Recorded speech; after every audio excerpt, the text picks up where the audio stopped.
Vi har om behandling af kræft. Der findes flere forskellige metoder til at behandle kræft. De mest almindelige er operation, strålebehandling og kemoterapi. Lægen vælger den bedst egnede behandling efter at have fundet ud af, hvad det er for en kræftsygdom. Ja. Kræft kræver forskellig behandling.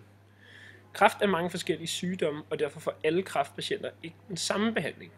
Behandlingen afhænger blandt andet af, hvilke organ der er ramt, hvor aggressive kræftcellerne er, og om sygdommen har bredt sig. Det er almindeligt at få flere former for behandling, f.eks. først en operation og derefter en strålebehandling. Det er desuden også meget individuelt, hvilken behandlingsform der er mest effektiv, og der er derfor ofte forskellige muligheder. Her har vi nogle eksempler med henholdsvis brystkræft, hudkræft, modermærkekræft og prostatakræft. Med brystkræft er mulighederne operation, strålebehandling, kemoterapi og hormonbehandling. Ved hudkræft er der en behandling hos en hudlæge, og hvis den ikke er tilstrækkelig, vil en plastikkirurg og en kræftlæge vurdere tilstanden sammen for at finde den bedste behandling. Mulighederne er kemobehandling og strålebehandling. Ved modermærkekræft kan det være immunterapi, kemoterapi og strålebehandling. Og ved prostatakræft er der mange forskellige typer behandling. Operation, strålebehandling, kemoterapi, aktiv overvågning og hormonbehandling. Yes, og så først lidt om operationen. Operationen er en gammel kending i forhold til behandling af sygdomme. I dag bliver ca. 60% af kræftpatienter opereret, men typisk får patienten yderligere behandling i form af kemo eller stråler for at sikre, at kræften ikke har bredt sig. Kræften opstår, som vi har lært, i en celle, som bliver til flere celler, og tilsammen danner cellerne en knude. Når lægen så opererer, fjerner han knuden, og derudover fjerner lægen også lidt af det væv, der er omkring knuden, for at være sikker på at få fjernet det hele. I nogle tilfælde kan lægen være nødt til at fjerne et helt organ, men kun hvis det stadig er muligt for, at kroppen kan fungere.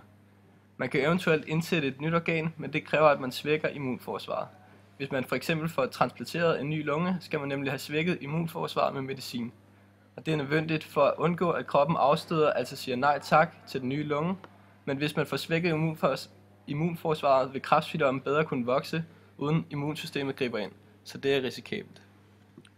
Så vil jeg fortælle jer lidt om kemobehandling. Og kemoterapi er en behandlingsform, som bruges ofte.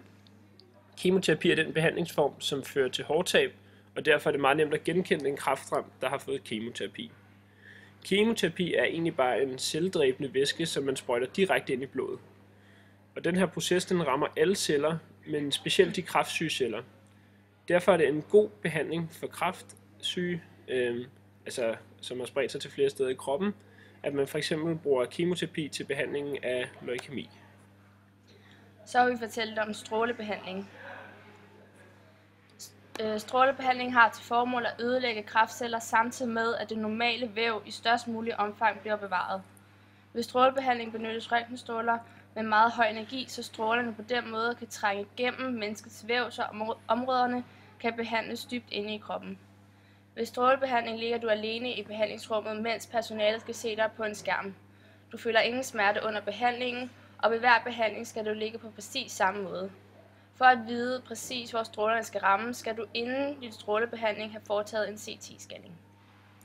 Det var alt. Nu vil vi gå videre til en Kahoot, som vi har lavet til jer. Mere information følger.